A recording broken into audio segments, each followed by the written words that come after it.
Hey everyone, I'm back, and today we're going to be talking about Reds. And this movie came out in 1981 and is directed by Warren Beatty, if I pronounce that correctly. I don't think I've seen anything from him as far as his director credits go or his acting credits go. This is the first movie I've seen him in or directed. And this movie also stars Diane Keaton, and Jack Nicholson is in it too. Same with Gene Hackman, rest in peace. And I enjoyed the movie overall, just not as a whole piece, because there were some strange decisions made in this movie that I just felt didn't need to be there. And this movie is over 3 hours long, and I wasn't really bored for most of it. It wasn't until like when we got to the, I guess, third act, you would call it, or like the last 30 minutes or so, where I was starting to get impatient with it. But for the most part, I thought the pacing was pretty good, and the acting I thought was really good in this movie. Everyone did a really good job in it. There were a couple editing choices that I did like about the movie when it came to like just talking, and it's kind of like glossed over and skipped around just to give you an understanding of how much time has passed. And I thought that was a clever editing choice, but there are also editing choices that are terrible, that just feel as though there are certain parts of the story that just feel cut out and rushed. And like, why did you do that? It feels like there's plenty of ideas that were just in this movie that were just cut out entirely, and now we just have strange pieces left of what that originally would have been like, and this is the result. But going back to my positives, I did like the romance or relationship between our two main leads. I thought they had good chemistry, especially when the romance was like blooming. That was kind of fun and interesting. And the first act is definitely my favorite part of the movie. And it was setting up a lot of things, and the arguments in this movie I thought were very well handled and felt very natural and authentic, and it felt like two people arguing with each other, not the writer arguing with himself. That was something that I thought was well handled. And the movie does look good, but I can't really say that it's like exceptional or anything. Like nothing was like too close or too tightly framed that I couldn't make out the location. But there weren't really any memorable shots in this movie.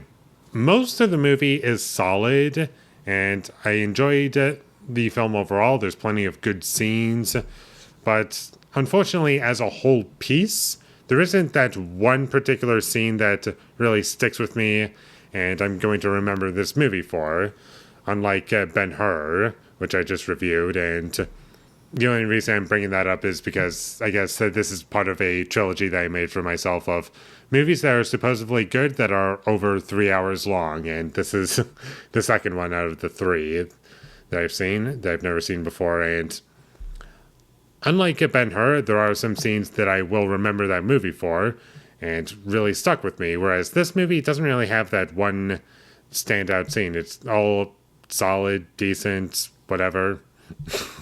Like, yeah, but that was good, but I don't really have any desire to rewatch this movie, unfortunately. And this movie also tries to be kind of like a documentary somewhat, because it's based on a true story, and it's like cutting to all these people who were like, I guess, somewhat involved with this story. Honestly, I felt as though that could have been cut out of the movie because it didn't really add anything to my experience. I didn't feel as though it was serving much of a purpose. It just felt like filler, unnecessary, and just robbed the movie of subtlety at times. And there were some scenes in this movie that could have been just completely cut out of the movie, and the movie would be no different. And once we got to Russia, there was a point where I was starting to feel a little uninvested at that point. But eventually I got back into it, and I was like, okay, this is kind of working for me. I like where this is going. Eventually there comes a point where I'm like, yeah, this is all good, but what do I have to like latch on to here? There isn't really much in terms of the characters that I'm really hoping we come back to. In fact, the two main leads are good, and I liked following them, but it only lasted so long to where I just felt as though, yeah, I liked where we're going, but there's not anything new added in that's interesting that I haven't seen already, or just feel as though it's done in a way that really stands out. It's just this is happening, and eventually it does get a little tiring after a while.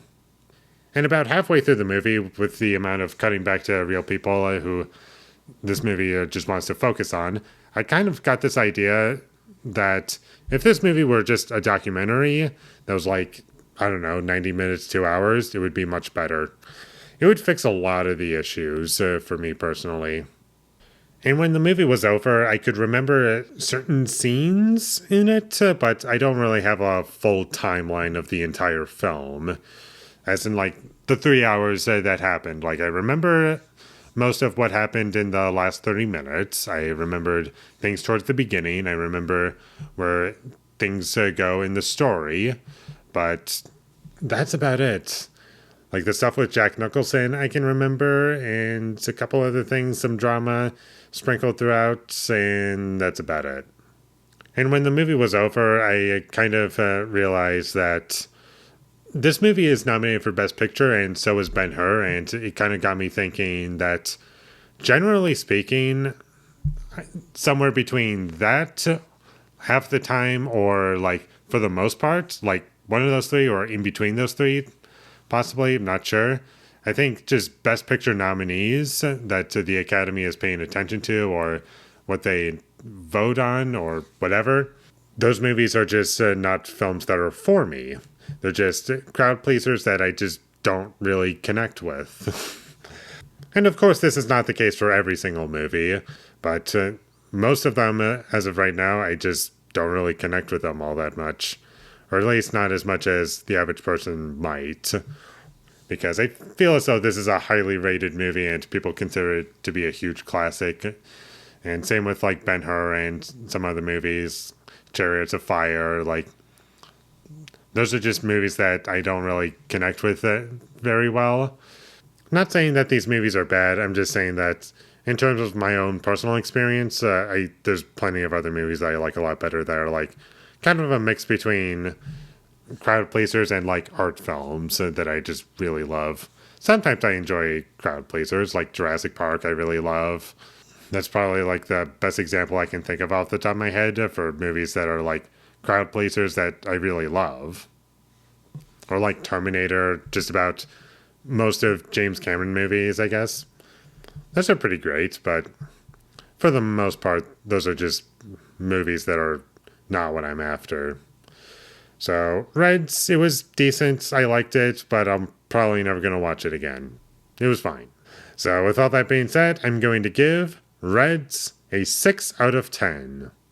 Thank you for watching my videos. As always, if you enjoyed this review, be sure to leave a like and comment down below your thought of Reds, and my social media links. They will all be in the description, so follow me there. And last but not least, subscribe to be a part of Foley Nation, and I'll see you when I get my next review up, and that is going to be for Gandhi. So look forward to that, but until I get that up, thank you for watching and have a great day.